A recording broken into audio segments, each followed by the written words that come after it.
Bonjour et merci de nous retrouver sur le plateau d'Un cœur qui écoute, votre émission de spiritualité. Aujourd'hui, nous avons la joie de recevoir le Père Chérier. Bonjour Père. Bonjour. Puis merci d'avoir laissé votre écran de télévision, vos crampons et votre ballon sur le côté pendant cet Euro 2016 Oui. pour venir nous voir. Et pendant que l'Euro 2016 bat son plein, vous êtes prêtre aujourd'hui. Pourtant, vous avez mené une carrière semi-professionnelle entre vos 18 et vos 28 ans. Alors, on va en reparler.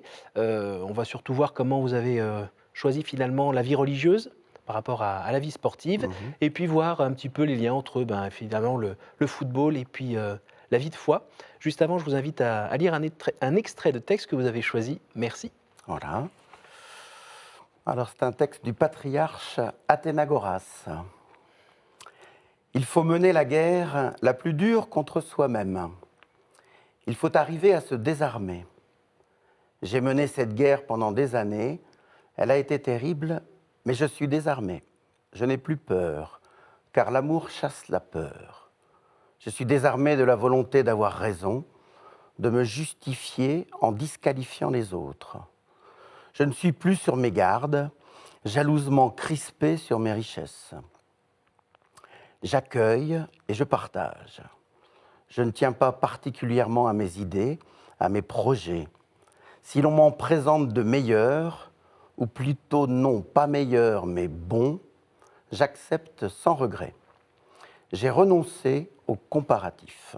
Ce qui est bon, vrai, réel, est toujours pour moi le meilleur. Si l'on se désarme, si l'on se dépossède, si l'on s'ouvre au Dieu-homme qui fait toutes choses nouvelles, alors lui efface le mauvais passé et nous rend un temps neuf où tout est possible. Eh bien, Père, vous êtes déjà Voilà. arrivé à ce niveau de sagesse. Ben non, c'est pour ça que je le médite régulièrement, ce texte. Je trouve que dans la vie, il y a parfois des écritures qui nous marquent. Et je n'ai pas eu beaucoup de difficultés à choisir ce texte parce que je le médite justement pour essayer de cheminer avec. Mais je pense qu'une vie ne suffit peut-être pas. Le patriarche Athénagoras a réussi. C'est peut-être ce qui me donne de l'espérance, peut-être d'y arriver un jour. Quel est le point en particulier, le point saillant de ce texte qui vous attire le plus? Mais je pense que on oublie, c'est pour ça que je l'ai choisi, on oublie que le commandement de l'Évangile, c'est « tu aimeras ton prochain comme toi-même ». Et c'est le comme toi-même qu'il faut d'abord aborder. Hein. Et voilà, connais-toi toi-même, apprendre sur soi. Je trouve qu'on a souvent dans la tradition chrétienne une invitation très rapide à toujours dire « faut se soucier des autres, la charité, etc. » Moi, je pense qu'il faut garder cette objectivité, et c'est pas égoïste, de travailler sur soi, de penser par soi-même. Et le sport est une école d'éducation pour mieux se connaître. Donc, c'est pour ça que j'ai choisi, bon, pour différentes raisons, ce texte, mais parce que d'abord, je le connais bien, mais aussi parce qu'il y a un lien, finalement, un petit peu sous-tendu pour le monde du sport. Ben justement, montrez-le nous, ce lien. Je pense que les bons joueurs sont des joueurs qui ont fait ce travail sur eux-mêmes, qui sont capables d'acquérir une connaissance de ce qu'ils savent faire, de ce qu'ils ne savent pas faire, de la nécessité de s'ouvrir à l'autre, d'écouter. Et donc, un sportif se doit d'écouter son corps, se doit de beaucoup écouter. Voilà. Et je crois que si on regarde bien, les vrais témoins du sport sont ceux qui nous donnent des témoignages où ils ont beaucoup écouté pour progresser et ils ont fait un travail sur eux-mêmes. Voilà. Alors, ceux qu'on entend ou qu'on voit dans les médias, en général, ils sont là avec leurs grosses voitures et on raconte leur salaire mirobolant. Oui, mais oui. Certains ont l'air d'avoir un ego qui explose complètement la pièce où ils se trouvent. Oui, alors le problème, c'est que ça, c'est 1% des sportifs dans le monde du football. Donc moi, le monde professionnel, je ne peux pas dire que ce soit un monde, un univers qui me passionne. Voilà, c'est le monde des riches. Donc c'est pas l'univers de l'évangile, c'est des gens qu'il faut évangéliser. Hein. Oui, enfin, des riches, c'est aussi ceux qui ont un talent, qui les ont fait forcément fructifier pour être à ce niveau-là. Oui, mais là, c'est un métier. Donc, bon, voilà, c'est leur métier. Et il faut qu'ils soient efficaces. Voilà. Moi, dans l'Évangile, il faut surtout chercher pas tant l'efficacité que la fécondité. Voilà. Et donc, je me passionne pour le monde amateur parce qu'il y a une dimension un peu gratuite qui va rejoindre d'ailleurs l'Évangile. Le monde professionnel, on en parle beaucoup, je pense beaucoup trop. Et je pense que, bien évidemment, ce n'est pas souvent des exemples. D'ailleurs, le football devient un sport individuel. Et les sports individuels, par contre, deviennent des sports collectifs. Et je m'intéresse beaucoup aux sports individuels parce que je m'aperçois que, justement, on voit les nageurs, les athlètes, etc. Ils ont vraiment besoin des autres pour réussir. Et on sent un collectif dans le sport individuel qu'on ne ressent plus dans le football professionnel. Alors on a Je quand le même regrette toujours, beaucoup. voilà, on a quand même dans le football toujours celui qui fait la fameuse passe qui permet à l'autre de marquer le but. Oui. Donc vous êtes plutôt vers celui-là qui est un petit peu en retrait. Oui, non, mais moi, quand je pouvais marquer un but, j'aimais bien marquer un but quand même. Non, il y a tout un ensemble. Mais maintenant, c'est quand même. Le collectif est au service du particulier. Le monde professionnel a détourné, quand même, à mon avis, une réalité du football.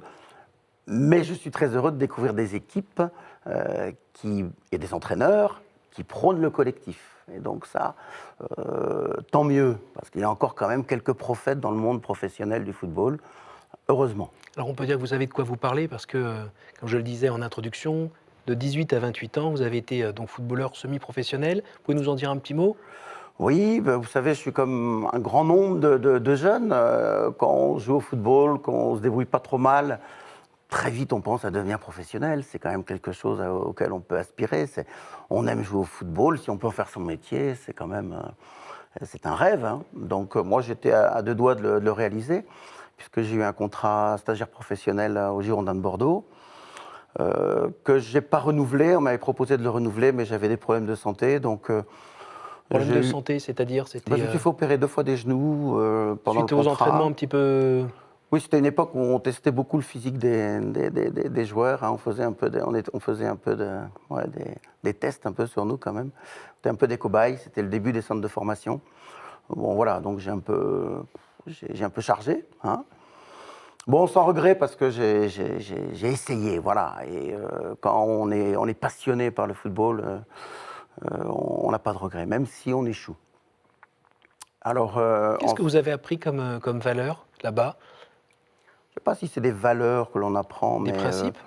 je pense que le monde du football nous fait rencontrer tellement de gens, des gens bien comme des chieurs, que on apprend à faire les nuances, à mieux comprendre ce qu'est la vie. Et l'univers du football, c'est une école de vie. Je pense que jamais je renierai l'intérêt que j'ai et la passion que j'ai toujours pour le football. Mais je cible beaucoup plus mes centres d'intérêt pour le football. Alors aujourd'hui, vous approchez de la soixantaine. Ouais. Vous êtes originaire du Loiret, d'une Ouais. famille nombreuse, je crois 6 enfants. Oui.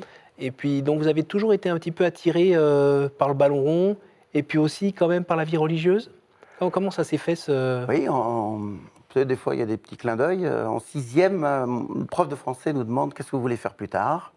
Question classique en premier cours de l'année. Et il y a un élève au premier rang qui répond « Moi, plus tard, je veux être footballeur professionnel ou prêtre ». Moi, j'étais au fond, déjà, j'étais pas un très bon élève, j'étais au fond de la classe et je me suis dit en moi-même « C'est ma réponse ». Il a dit ma réponse, voilà. Alors, j'ai répondu prof de gym pour botter un touche parce que j'aurais eu l'air d'un peu... copier? Faire un copier-coller, donc voilà, j'ai botté en touche. Mais j'y ai toujours pensé.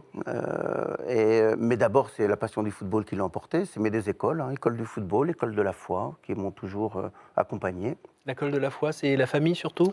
Oui, c'est-à-dire mon père footballeur, passionné, ma mère chrétienne, engagée, militante, voilà, donc j'ai fait un mélange des deux. Mais ça m'a toujours accompagné, ça n'a pas été d'abord le football et après, voilà. Alors, vous dites que c'est plus, pardon de vous couper, vous dites que c'est plus la vie religieuse que la vie de prêtre d'abord. Oui, parce que je ne connaissais rien de la vie religieuse. Je ne savais même pas que ça existait. J'avais Dans en le Loiret, il n'y image, avait pas grand-chose? j'avais en image les moines, vous voyez, et puis les prêtres diocésains qui s'occupent des paroisses. Mais la vie religieuse apostolique, je ne connaissais pas. Et donc, je me cherchais quand même pas mal, hein, et un jour, j'ai rencontré un religieux, et je me suis dit, tiens, ça existe, on vit en communauté, on n'est pas obligatoirement en paroisse, on peut garder son travail. Moi, j'ai travaillé comme éducateur, puisque après stagiaire pro, j'étais à la fois entraîneur-joueur dans des équipes de championnat de France amateur, et en même temps, j'étais prof de gym. Et donc, j'étais éducateur, et j'ai toujours aimé le monde de l'éducation. Donc, la vie religieuse, tout de suite, ça a été, voilà, aussitôt, j'ai tout arrêté, et voilà, ça a été direct. Et donc vous êtes rentré chez les frères. Alors c'est Les religieux du Sacré-Cœur, on est surnommés les Picpussiens, ça fait parfois, ça fait rire les gens, mais c'est rue de Picpus, donc à Paris, une des maisons mères. Il y en a toujours deux communautés, une communauté de sœurs et une communauté de frères, et on est dans une trentaine de pays dans le monde. le Et charisme principal, c'est donc, alors c'est ancré quand même sur deux piliers, on pourrait dire quand même, hein. Le premier qui est celui quand même de l'adoration et de la prière silencieuse et personnelle, que je faisais d'ailleurs avant, donc ça a été un peu une continuité. Et puis, une proximité avec tous les lieux de pauvreté. Et si j'aime le football, je fais directement le lien, hein. Si j'aime le football, c'est que le football, c'est propriété des pauvres. C'est pour ça que j'aime pas le football professionnel aujourd'hui. C'est les riches qui s'emparent du football. Et ça, je trouve ça scandaleux. Voilà. Je pense que... autant dans les spectateurs avec des places qui sont trop chères, Oui, pour que plein de sur le choses. terrain avec des types qui sont On n'est pas complètement dans déconnectés de la une réalité. émission footballistique, je ne vais pas développer tout ça, mais je pense que le football est devenu le sport des riches. Voilà, des riches, des patrons qui achètent des clubs, des riches, des joueurs qui gagnent des sommes gigantesques, et c'est scandaleux. Vous, c'est Il plutôt le faut foot du dire. dimanche matin Non, c'est pas ça. dans Moi, la commune. non, non, non, moi c'est le football des pauvres pour deux raisons. Pauvre parce que le football c'est un jeu et ça se joue en toute gratuité. Voilà, on cherche, c'est un moment ludique, un moment de loisir. C'est pas Mais la compétition au voilà, maximum. c'est ça, déjà. Ça, je trouve, c'est essentiel. Deuxièmement, alors ça, je trouve que la morale est toujours là. Les meilleurs joueurs demeurent ceux qui arrivent des quartiers pauvres. Ça me fait plaisir quand même. Les meilleurs moments que j'ai de football, bien sûr, c'est mon enfance, c'est des matchs qu'on a pu avoir en championnat. Mais si j'ai pu aller jouer dans des townships en Afrique du Sud, j'ai pu jouer avec des enfants quechua sur les plateaux andins, sur l'altiplano. J'en garde des souvenirs mémorables. À 4000 mètres d'altitude, Le ballon, il retombe pas. mais j'étais fatigué au bout de 5 minutes, je voyais les enfants qui couraient partout. Moi, je rendais l'âme et je les voyais courir, jouer, s'amuser. J'ai pu jouer sur l'île de Gorée, le lieu où, vous savez, tous les esclaves partaient avec des enfants sur cette île. Voilà, il y a plein de lieux, je pourrais en citer d'autres, et c'est des souvenirs. Alors, vous parliez de votre Les meilleurs. activité d'éducateur. Alors là, ça me donne envie de voyager du côté de l'Aveyron, où vous avez lancé. Alors, c'était une association, Penalty, pas Penalty, pardon, j'ai oublié le nom. Penalty. Si, c'est Penalty, c'est bien si, ça. Penalty, Pardon. oui. Enfin, c'est le lieu de vie que j'ai voulu appeler le penalty parce qu'un penalty, ça se tire dans une surface de réparation. Voilà. Et donc, j'accueillais des jeunes où, entre guillemets, il y avait quand même quelques petites choses à réparer, si on peut dire ça comme Extra. ça, de manière imagée. Des jeunes qui étaient placés par juges pour enfants, par les juges pour enfants, donc l'aide sociale à l'enfance, la protection judiciaire de la jeunesse. Et on avait un projet donc d'accueillir ces jeunes, de les relancer si possible dans une scolarité ou dans une formation professionnelle. Mais tous ces jeunes avaient un point commun dans toute leur vie assez différente et un peu éclatée, avec malheureusement une absence quasi totale de famille. C'était le football. Et donc, j'ai toujours été convaincu, et par contre, je le reste, ça, que le sport, et notamment le football, c'est un vecteur éducatif très important. Pourquoi? Mais parce que il y a des codes et des règles de fonctionnement qui sont propices à un bon apprentissage de la vie. Voilà. Il y a un vivre ensemble, il y a avoir un respect de l'autre, il y a à construire un projet à plusieurs. Enfin, bon, des choses que l'on dit de manière classique, mais quand on le vit en plus dans une maison où on mange ensemble, on vit ensemble, on fait des voyages ensemble. Voilà, l'Afrique du Sud, je les ai emmenés en Afrique du Sud. J'ai trouvé des sponsors, on a essayé de se débrouiller pour trouver un financement et on est parti pour la Coupe du Monde. On a fait ce tournoi dans les townships. Malheureusement, à la Coupe du Monde, vous voyez, c'était encore l'époque où les footballeurs ne montraient pas l'exemple. Mais nous, les enfants qu'on a rencontrés, les familles qu'on a rencontrées sur les terrains de football, c'était là la vraie Coupe du Monde. Vous avez vu les fruits sur certains des des gaillards qui étaient chez vous, de cet apprentissage de la règle qui est sur le terrain, de cet arbitre qui dit si c'est juste ou pas juste, Oui, de cette sanction du si on le fait tout seul, ça marche pas, si on est avec le groupe, on peut gagner. Vous avez oui, vu alors. des gamins justement s'en sortir vraiment grâce à ça? Alors les fruits, c'est comme les fruits de la foi, hein, c'est la joie. Voilà. Le football, ça doit procurer de la joie. Voilà. Pas de l'argent, hein, de la joie. Et les fruits, ça a été que ces jeunes-là, euh, ils ont gardé en souvenir des moments de joie. Et la vraie joie, c'est une joie partagée. C'est pas une joie pour soi, pour son petit plaisir, ou cooptée avec 3, 4 personnes, vous voyez, ou c'est entre nous, voilà, c'est réservé. Non. Et donc ces jeunes-là, je pense que le souvenir qu'ils gardent, c'est vraiment des moments de joie partagée. Voilà. Alors qu'ils sont le fruit des fois d'engueulades, plus que des engueulades, des fois, hein, ça peut boxer un peu. Moi, j'ai une formation de football, pas de boxe, mais des fois c'était un peu tendu. Mais il y a eu des moments où il y a eu des vraies joies partagées. Voilà. Et donc ça. Et vous, père, qu'est-ce que ça a changé chez vous, toute cette expérience avec l'association Penalty? Bah, et ça a changé. D'abord, ça m'a appris, il n'est jamais trop tard pour l'apprendre, hein, mais la patience quand même. Vous savez, les jeunes, ils avaient une expression qui m'amusait beaucoup. Bon, des fois, moi, je suis footballeur, je m'énerve, je tacle. Hein, voilà, c'est dans mon tempérament, hein, je ne vais pas me changer. Hein. Et ils me disaient, et des fois pour pas grand-chose. Et ces jeunes-là, ils ont connu la galère. Hein. Souvent, ils me disaient, Bertrand, t'es agité. Pourquoi t'es agité comme ça? Pour moi, Ouais, c'était grave. Je m'énerve. Et je me disais, mais ouais, pourquoi je m'énerve pour ça? Je peux pas essayer d'être tranquille. Ils m'ont appris à me calmer, voilà, et à moins avoir peur. Voilà, et je mène toujours la guerre, vous voyez, contre moi-même. peur de quoi Et donc, finalement? être capable d'être posé, ils m'ont appris ça. Eux qui étaient si agités aussi, mais Peur de quoi finalement? Parce que vous connaissez quand même la potion, c'est l'adoration, qui normalement, l'adoration devant le Christ, c'est quand même un endroit où normalement on peut se pacifier, non? oui, oui. Sur le papier, c'est Mais ça? je voudrais dire que l'adoration, c'est comme lorsque l'on est quand même avec des jeunes, c'est risqué. C'est risqué l'adoration. Je, je me risque à entendre une parole qui peut ne pas me plaire quand même. Hein. Je rêve pas le Dieu auquel je crois. Hein. Il m'adresse des paroles. Plusieurs manières de faire adoration, mais si on entre en adoration en ayant en mémoire quelques paroles du Christ, euh, il y en a quelques-unes qui peuvent nous désarçonner quand même. Bon, C'est à une quoi? classique, vous savez, des fois lorsque j'étais un peu en conflit avec les jeunes, hein, ou des fois avec des éducateurs, ou avec des parents, etc., qui deviennent un peu mes ennemis, hein, je suis comme au foot, j'ai plutôt envie de leur mettre un bon tacle qui risque le carton rouge. Je médite. Aimez vos ennemis, j'ai médité là-dessus et je médite toujours là-dessus quand même. Alors j'ai un confrère qui me dit, moi ça me fait plaisir parce que ça veut dire qu'on peut en avoir des ennemis. J'aime beaucoup la formule. Mais de fait, euh, aimer les gens qui vous aiment, bon voilà, c'est facile.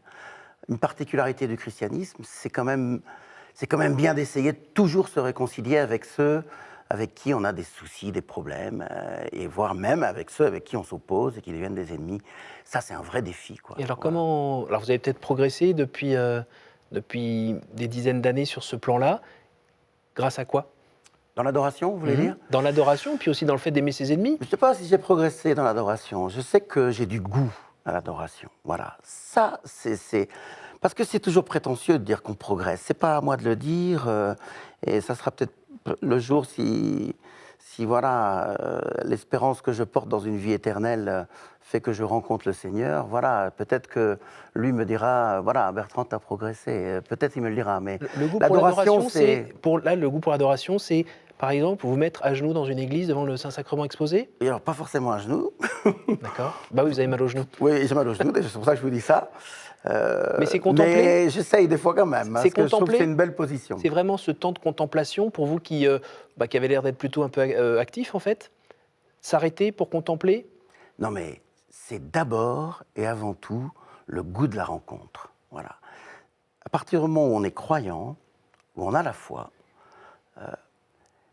il n'est pas possible de ne pas avoir ce désir de rencontrer celui en qui on croit. Sinon c'est pas la peine. Alors, Des fois, maintenant que je suis curé, je découvre la fonction de curé. Hein.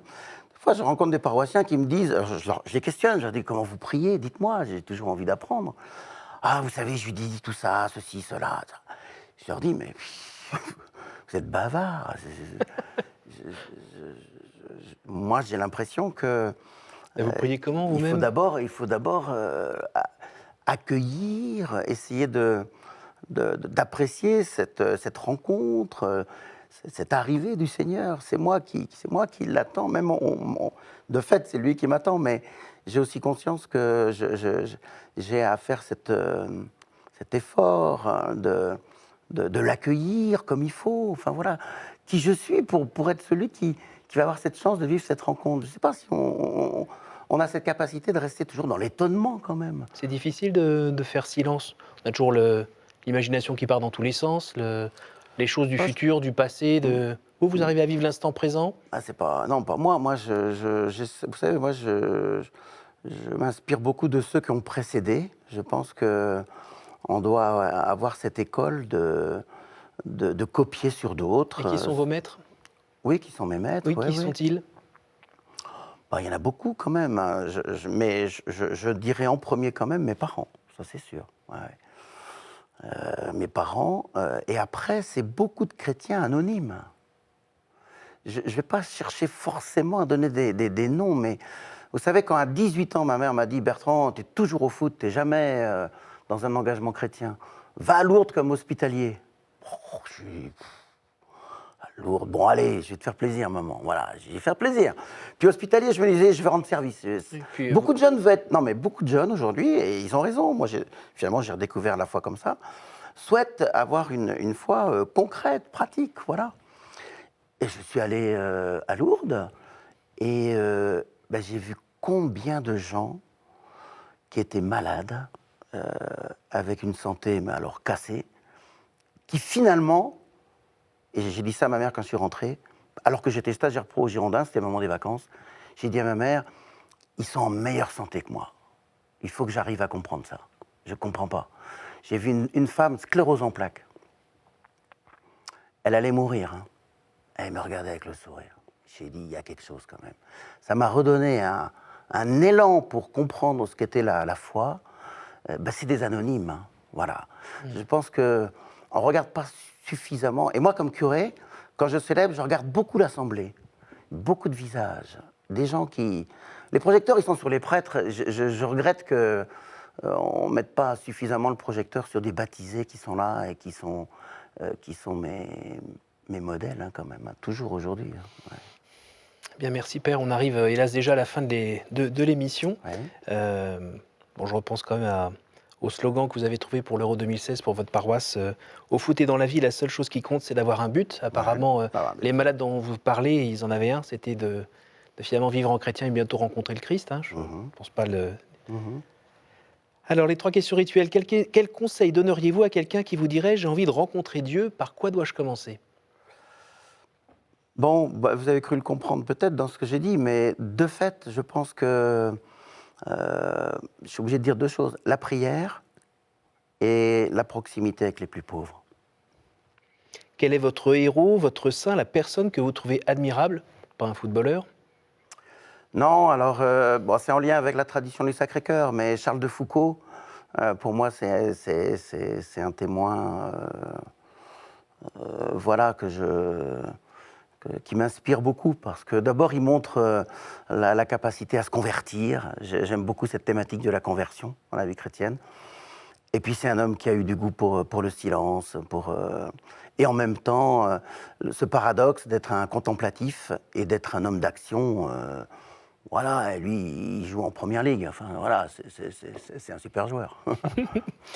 Au jour du jugement, qu'aimeriez-vous que Dieu vous dise? Suis-moi.